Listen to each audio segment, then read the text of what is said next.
On se reverra. Encore une quatrième fois. J'en peux plus.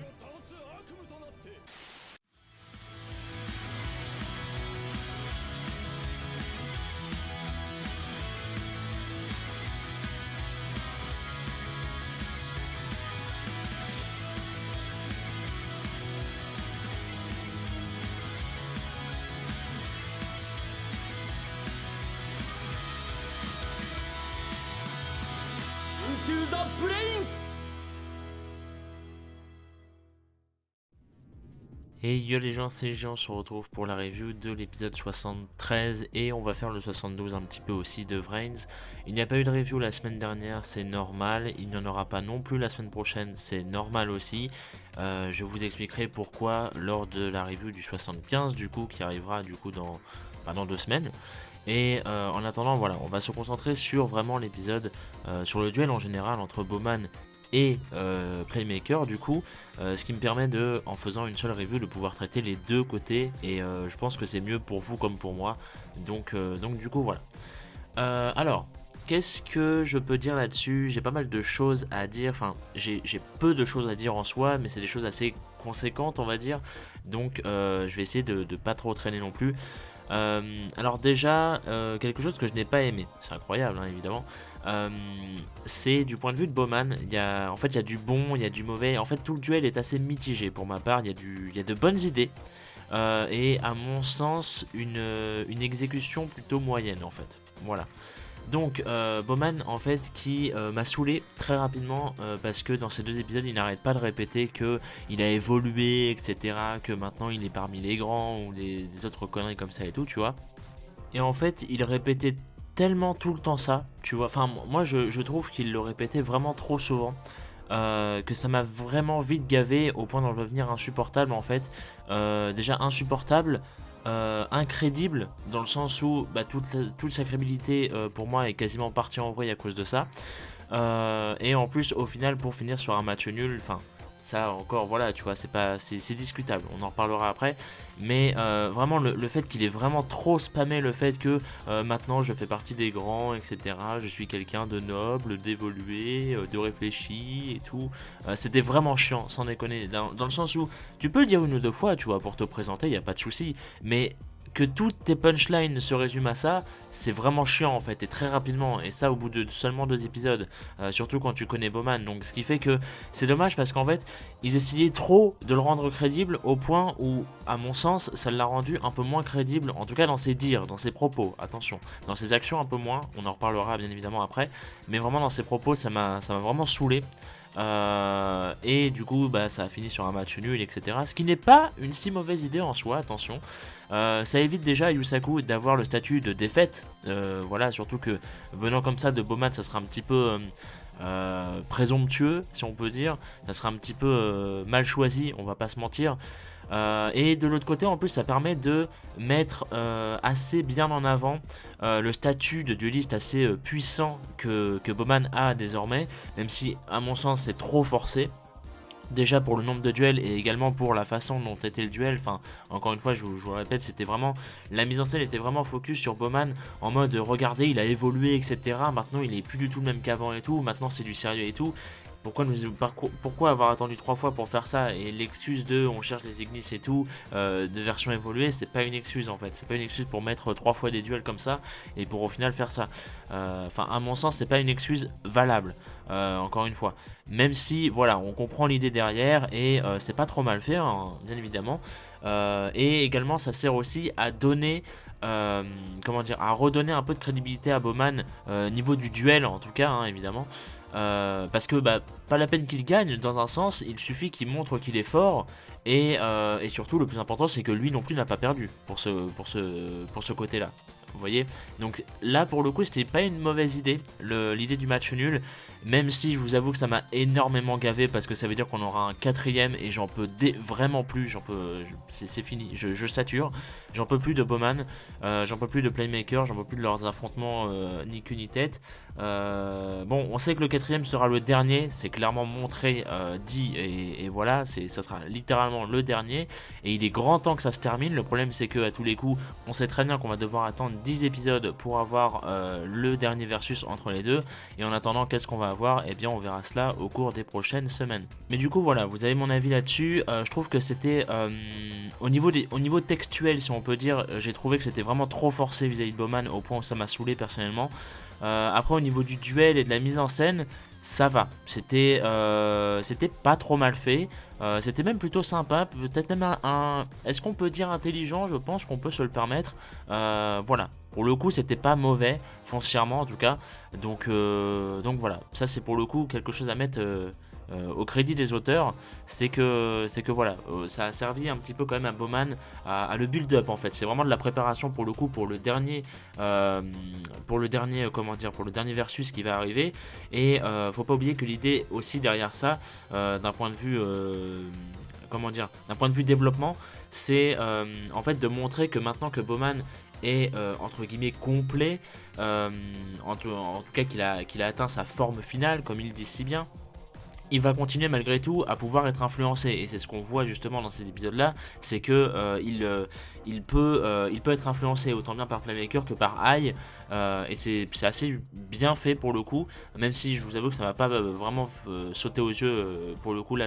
Du coup je remercie pour une fois l'ami Joris qui m'a fait part de cette petite analyse qu'il a faite de son côté, et je le rejoins là-dessus, j'ai pas vraiment vu comme ça, mais au final c'est vrai qu'il a eu raison, et je me donne le crédité pour ça. Ce qui pourrait indiquer d'ailleurs son espèce un peu de développement. Derrière, ça pourrait peut-être mener à un face turn selon l'ami Joris. J'y pense, c'est-à-dire que personnellement, je pense qu'on peut se rapprocher d'un face turn, effectivement. Après, est-ce qu'on l'aura? Il y a moyen, mais j'en doute. J'imagine plus, tu vois, un face turn, bien évidemment, bien plus tard, hein, pas vraiment.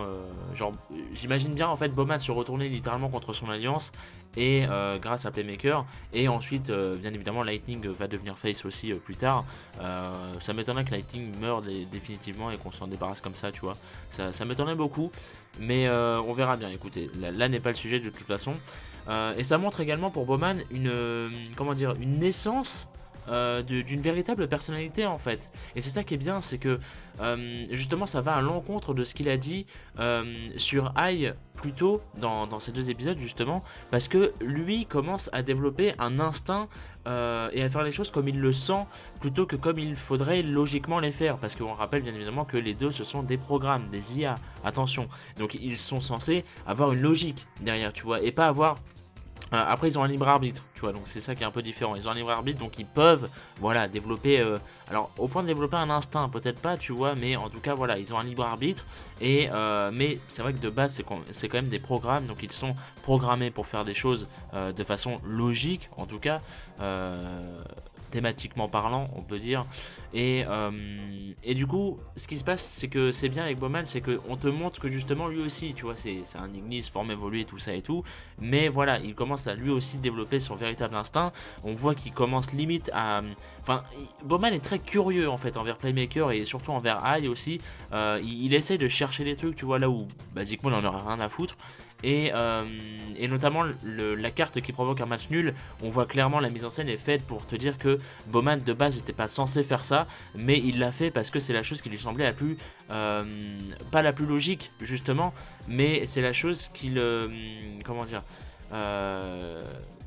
qu'il voulait faire entre guillemets, parce que voilà, il se disait il faut que je fasse ça et pas autre chose, tu vois. Donc, et c'est pas vraiment une question de logique, là c'est vraiment une question d'instinct.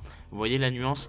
Ça pour le coup c'est bien mis, tu vois, c'est bien implémenté dans l'épisode, et en l'occurrence pour la mise en scène c'est quelque chose d'assez propre et qu'il faut souligner. Ah enfin. What?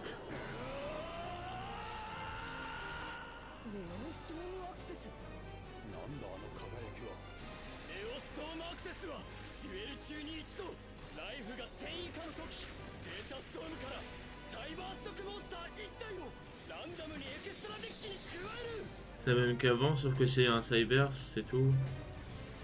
C'est là. Je disais enfant parce que je me disais, il va, euh, il va utiliser le bouclier de Ai, et en fait, même pas. C'est super cheap. C'est ça ton évolution, Néo machin.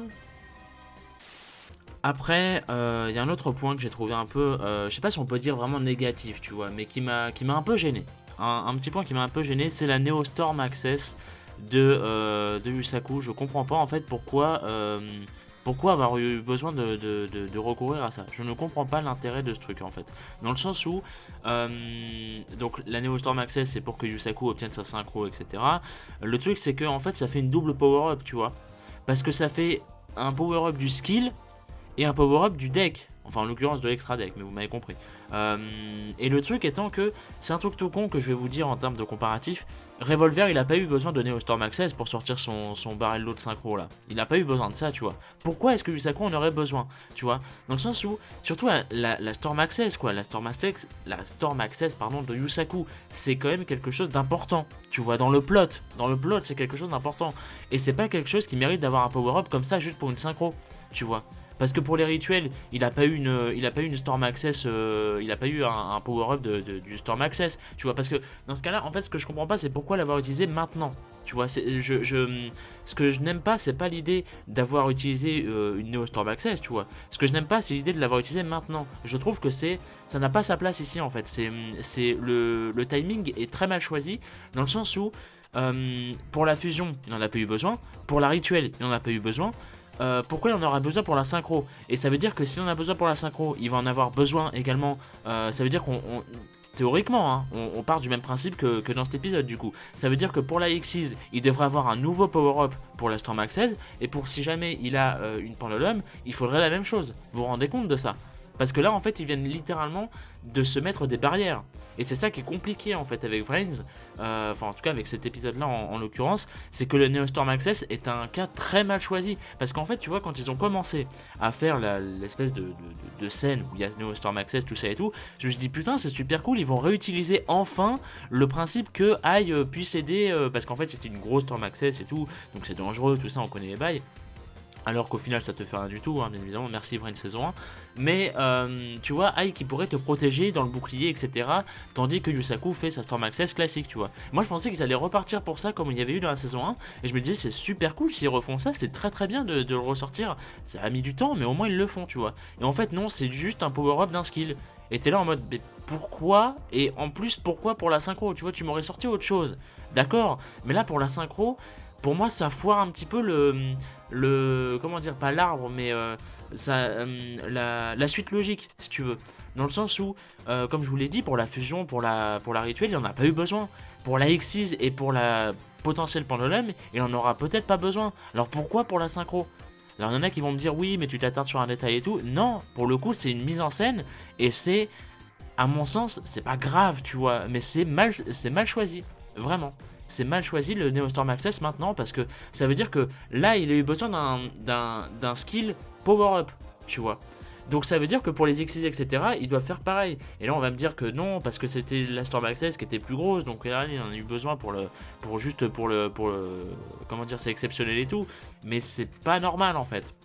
Enfin selon moi c'est pas normal. Parce que tu peux pas sortir la synchro comme ça d'un coup. Enfin, pour moi je trouve ça... C'est trop bizarre en fait, ça va pas du tout comme Revolver, tu vois, qu'il l'a eu vraiment au pif, tu vois, il l'a eu comme ça, on sait même pas comment il l'a eu au final, il a même pas eu le Storm Access ni rien, donc voilà. Mais vraiment, j'insiste sur ça parce que la Neo Storm Access ça m'a vraiment gêné. C'est pas une mauvaise chose en soi, tu vois, mais c'est vraiment le timing. J'insiste sur ça, c'est le timing de la scène qui est mal choisi pour Neo Storm Access. Ils auraient dû le choisir pour autre chose, pour l'évolution du Firewall plus tard, ou pour quelque chose comme ça, tu vois.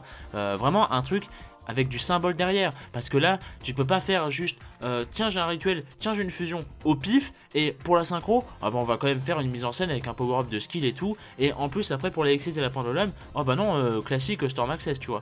Donc tu vois, c'est ça qui me gêne, c'est que je comprends pas pourquoi le power-up arrive maintenant pour le skill. Tu vois, je comprends qu'il y en ait un, mais je comprends pas pourquoi maintenant. Ça n'a pas de sens pour moi. Et surtout, vu ce qu'on a vu avant, en fait, ça arrive vraiment au pif pour te dire, regarde, maintenant il a un nouveau power-up parce que la Data Storm était plus puissante et parce qu'il en fallait un, il fallait bien qu'il utilise Storm Access. Donc voilà, tant pis, on était biaisé, donc on a fait comme on peut, tu vois. Et ça se sent trop comme une erreur de la part de scénaristes et qui se sont retrouvés bloqués en fait, tu vois, par cette énorme Storm Access et qui se sont dit bon bah tant pis, le power up on lui file maintenant, tu vois. Et j'aime pas ça en fait. À tous les coups, il y a un petit virus pour tuer AI dedans, tu sais. Mais non, pauvre con, t'as toujours pas compris. Voilà, merci.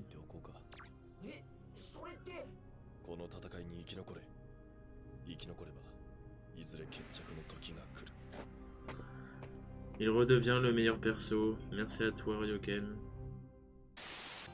Et pour finir, on va parler de Ryoken. Alors oui, par contre, il y a un truc que j'ai oublié de parler tout à l'heure vis-à-vis de la synchro, c'est que par contre la mise en scène était bien mieux faite que celle de la synchro de Revolver. Ça j'ai oublié de le préciser, mais voilà, il faut le dire au moins. J'ai été gêné par le Neo Storm Access, mais au moins la mise en scène était quand même mieux faite que celle de Revolver, était plus consistante, plus épique, mieux faite, tout simplement en règle générale. Et donc voilà.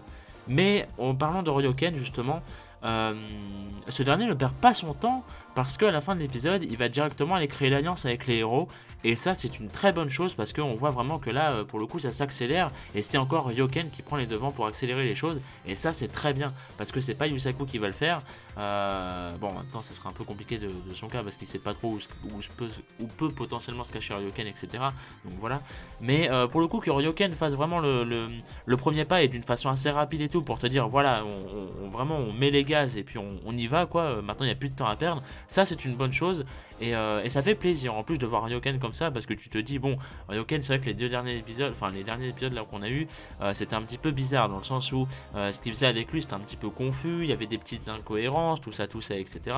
Et là au final il redevient le statut de meilleur perso qu'il a toujours eu dans Vrains, il le reprend paf direct à la fin de l'épisode en mode ça y est, maintenant on arrête d'être lent, on va se dépêcher un petit peu. Donc c'est plutôt cool. Après, à voir bien évidemment, comme d'habitude, si ça va suivre au fil des prochains épisodes. Donc merci à tous d'avoir regardé cette review. Je vous donne rendez-vous dans 2 semaines pour parler du 75. Et j'aurai pas mal de choses à vous dire lors du 75. J'espère que vous serez là. Des choses importantes qui concernent la review, mais pas que. Et puis voilà. Merci à tous, rendez-vous la semaine prochaine, dites-moi, enfin non, dans 2 semaines, dites-moi vos avis sur ces 2 épisodes du coup, et puis bah voilà, on se retrouvera plus tard, des bisous.